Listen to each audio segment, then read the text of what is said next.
I'm joined by David from MIT. Hello, David. How are you? Craig, I'm fantastic. You good self? Not bad at all. Tell me about what you guys do. Well, first of all, have a look at the stand. Isn't it nice? Very bright and colourful. Absolutely, absolutely. Well, our whole sort of reason for being, it's all about employee engagement. So we supply a whole range of products, services and toolkits to give to clients, usually people-intensive, tight-margin industries, to help them bridge that gap that is employee engagement.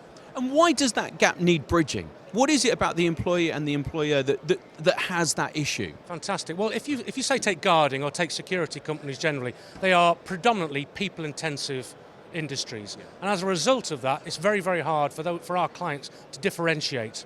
Okay? Now, unfortunately, the vast majority of people in the sector are on modest paid salaries. So they will typically move from job to job to job for relatively small incremental sort of salaries.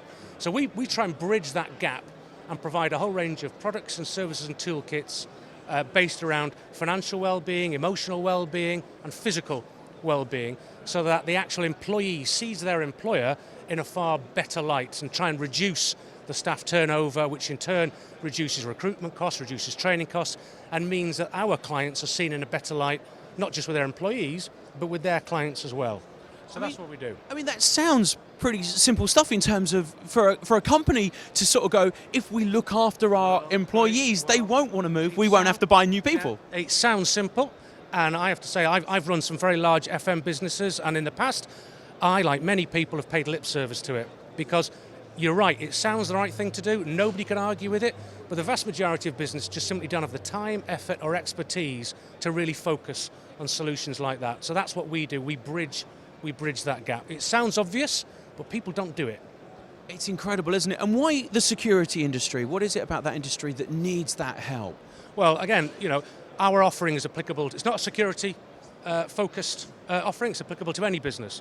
But security sector is absolute sweet spot for us because, as I mentioned, it's predominantly people intensive. So the vast majority of my clients, I've got about 20 to 30 security clients, and most of them will supply hundreds, if not thousands, of individuals. So it's a people-intensive business. So we came here because it's the place to come to, and I hope to meet the next 20 or 30 security clients here. I was going to say, IFSEC is the perfect place for you, right? Absolutely. It's our first time here, and the last 3 days have been fantastic. We've met a lot of really interesting people, and we've got some fantastic leads, and I'm sure we'll be here again next year. We look forward to it. What an incredible thing that you guys do. It's really great. Absolute pleasure. Thank you very much. Thank you, sir.